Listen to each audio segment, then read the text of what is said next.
Nesta aula vamos fazer uma breve revisão sobre o emprego da crase. Super importante e um dos assuntos que mais desconta ponto na hora da produção textual. Precisa ser utilizada com bastante critério. Vamos às regras e conhecer um pouco mais sobre ela? Todo mundo sabe que a crase, na verdade, é um fenômeno linguístico onde ocorre a junção da preposição a, que já é exigida pela palavra anterior, e um A que vem na sequência. Normalmente esse A é um artigo definido, mas também pode acontecer de palavras que comecem com a letra A, como os demonstrativos aquele, aquela, aquilo, ou o próprio A, pronome demonstrativo. Nesse caso, eles vão se reunir numa palavrinha só e essa junção vai ser marcada pelo acento grave. É como se fosse esse acento agudo invertido.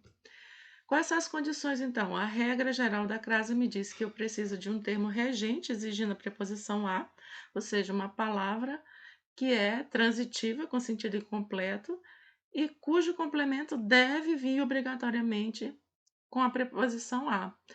Além desse termo regente, eu vou ter que ter um termo regido, que é aquele que vai completar esse regente. Para isso, precisaria, conforme a regra, ser uma palavra feminina ou então que admita o artigo a na frente. Vamos ver um exemplo? Aqui nós temos ele foi, quem vai a algum lugar. Então, nós temos nesse caso aqui, ó, um termo regente que pede a preposição a, porque quem vai a algum lugar. E nós temos na sequência a palavra fazenda, que é uma palavra feminina e admite o artigo a. Como eu não posso falar ele foi a fazenda, essa junção de dois as, dois sons abertos na língua portuguesa, dois sons fortes, é extremamente, como nós poderíamos dizer, desagradável aos ouvidos. Isso vai ser evitado a toda maneira. Então, quando ocorrer isso, um termo regente que pede a preposição a, e seu termo regido, seu complemento, for uma palavra feminina, ou que admita o artigo a, ou ainda que comece com a letra A, no caso dos demonstrativos, nesse caso, vai acontecer o fenômeno que a gente chama de quê? Crase. Os dois vão se juntar e vai marcar a junção através dessa crase. Volto a dizer, a crase é um fenômeno gráfico. Só tem um A. Não há por que ler, ele foi a fazenda. Quem estiver lendo dois A's onde tem só um, está fazendo a leitura equivocada. A finalidade desse acento indicativo aqui, esse acento grave, é justamente evitar essa dupla repetição, né, do A. Até aqui tudo bem? Essa é a regra geral. Porém, a crase ela não vai acontecer só com a regra geral, tá? Vão existir vários casos particulares, e esses casos particulares vão ser divididos conforme a necessidade ou não dessa crase. Nós vamos ter casos obrigatórios, casos proibidos e casos facultativos. Então, vamos lá para o próximo caso. Aqui a gente tem exemplos ilustrando o caso que eu disse ainda há pouco, tá? Ela disse a alguém. Quem é esse alguém? Aquele garoto. Observe que a palavra garoto é até masculina, né? Tanto que aquele também está no masculino. Só que nós vamos ter dois sons de as bem aqui, ó. Ela disse a aquele garoto. Essa sequência de dois as na língua, considerado som desagradável, vai ser evitada. Então, eu vou utilizar a crase aqui? Sim, vai ficar como aquele. Então, diante dos demonstrativos aquele, aquela, aquilo, para evitar esses dois sons de A, vai aparecer a crase. Na palavra aquele, tá? Vai sumir, nesse caso, a preposição que vai ser englobada aqui. E não precisa necessariamente que a palavra seguinte seja feminina, tá? Porque aquele é masculino. E no caso do pronome, pronome demonstrativo, olha aqui. Esta blusa é igual a que eu comprei. Quando eu tenho um a na frente de um que, eu sei que esse a não é artigo, ele não é pronome pessoal, ele, oblíquo no caso, ele é o que? O que a gente chama de pronome demonstrativo. Ele está sendo utilizado no lugar da palavra aquela.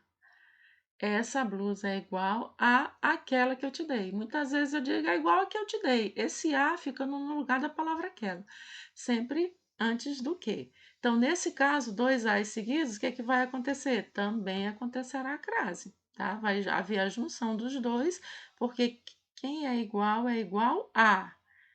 Essa palavra, esse nome transitivo exige essa preposição. E eu usei o a no lugar do aquela. Existem casos que não seguem a regra, mas mesmo assim a crase fica obrigatória. Tá? Então, não é justificada pela regra em si, do termo regente, termo regido, palavra feminina, começa com a e etc e tal. São casos específicos de emprego da crase que precisam ser observados. Vamos lá. Quando é que eu vou utilizar? Em todas as locuções adverbiais femininas, masculinas não, tá? Então, por exemplo, ó, o rapaz saiu à tarde e chegou à noite. São advérbios que dão ideia de tempo e formado por palavras femininas. Nesse caso, o que é que nós temos? Crase aqui. É justificado porque a palavra anterior pede crase, a seguir. Não, não é a regra geral. O que justifica é porque ela é o quê? Uma locução adverbial feminina. As masculinas não funcionam, tá? Se eu dissesse assim, o rapaz saiu a pé pela cidade. A pé me diz o modo como ele saiu, mas a palavra pé é masculina. Posso botar crase nesse A? Não, porque é só quando esse A estiver seguido por uma palavra feminina, tanto A quanto as, tá? Vamos ver mais exemplos? Ó, ele foi à feira de lugar e depois à lavanderia. Por que que nós vamos botar crase? Não é porque o verbo pé diretamente, sim porque são advérbios de lugar. Olha o exemplo. Aqui também até o verbo pede, tá? Mas nem sempre o verbo vai pedir. O governador viajou às pressas, da ideia de quê? De modo, né? Então, pressa é feminino, crase também. Lembrando da concordância, plural com plural, singular com singular, tá? Então, todas as locuções adverbiais femininas terão crase. Tá? Isso vale também para às 7 horas, às 8 horas, às 9 horas. São locuções adverbiais de tempo, então crase nelas, certo?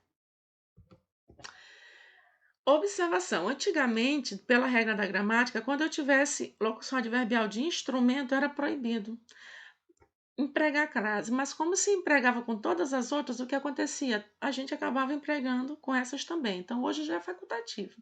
Tá? Qualquer crase feminina já é aceita crase, igual aqui, ó. O pai saiu sem fechar a porta-chave. Foi um instrumento que ele usou para fechar a porta. Antigamente era uma crase proibida, agora ela é considerada facultativa. A gente põe entre parênteses. Tá certo com, tá certo sem, porque é uma expressão, né, uma locução feminina. Olha outro exemplo. Como eu disse para vocês, a escrita também está correta. Correto com crase, correto sem crase, certo? Outro exemplo, o soldado foi ferido à baioneta. A baioneta está correta com crase e sem crase, certo? Alguns gramáticos defendem até que o sujeito, esse emprego fosse obrigatório para diferenciar o sentido de algumas frases, porque existem frases cujo sentido vão ser alterados com a presença ou não da crase. Se eu dissesse assim, feriu o rapaz a faca, tá? Se esse a faca tiver crase, me diga que foi um instrumento com o qual ele foi ferido, né? Ele foi ferido a faca, com esse instrumento. E se eu não tiver a crase, feriu o rapaz a faca, parece simplesmente que a frase está na ordem inversa e esse é o sujeito. A faca feriu o rapaz, certo? Com crase seria adjunto e sem crase seria sujeito. Então, em alguns casos, a presença ou a ausência dela pode até modificar o sentido e a classificação sintática de um termo. Olha a importância da crase, certo? Próximo caso. Eu vou utilizar a crase nas locuções femininas, além das adverbiais, nas prepositivas e nas conjuntivas. Por ser formado por 3 palavras, tá? Um a, mais uma palavra feminina, mais um di, como ela termina no di, certo? Que é uma preposição, esse grupo, essa locução é considerada uma locução prepositiva. Vamos dar uma olhada? Ó. Meu amigo conseguiu ser aprovado à custa de muito esforço. Um a, uma palavra feminina, mais um di. Vai a crase aqui? Sim. Próximo exemplo. Ele saiu à procura de ajuda. Um a, mais uma palavra feminina, mais um di. Vai a crase aqui? Sim. Por exemplo, voltando ainda, ele está à espera de um milagre com crase? Sim. Ele está à beira da estrada, vai com crase. Palavra feminina mais de? Sim. Nós falamos a respeito de. Palavra masculina a respeito mais o de. Vai a crase? Aí não, tá? Porque é só para as locuções prepositivas femininas. Um a, uma palavra feminina mais o de. Atenção para isso. A mesma coisa vai acontecer com as locuções conjuntivas, que vai ser formada da mesma forma, com um a mais uma palavra feminina e vai terminar no que, tá? Como o que é uma conjunção, esse grupo, essa expressão, essa locução é considerada uma locução conjuntiva. Só há duas, vocês já conhecem. A cidade se acalma à medida que e à proporção que. As duas locuções das orações subordinadas adverbiais proporcionais. À medida que e à proporção que. Não existe nenhuma outra locução feminina que vai receber crase além dessas duas, tá? Atenção, muitas vezes eu vou utilizar essa locução prepositiva aqui, ó, a moda de ou a maneira de. E quando eu vou utilizar, muitas vezes eu faço o quê? Eu deixo moda ou maneira implícito, eu tiro da frase, tá? Se eu dissesse, ó, eu comi um arroz à moda grega, eu posso tirar esse à moda e dizer só a grega, certo?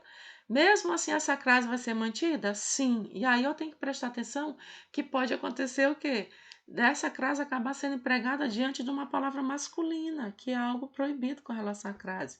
Mas como há a palavra moda ou maneira bem aqui subtendida, o que, que vai acontecer? Eu vou utilizar. Ele usava cabelos à maneira de Luís XV, a moda de Luís XV ou a Luís XV. Mesmo assim, vai colocar a crase, ainda que a palavra na sequência seja masculina, porque há essa palavra moda ou maneira subentendida, tá? Bem aqui.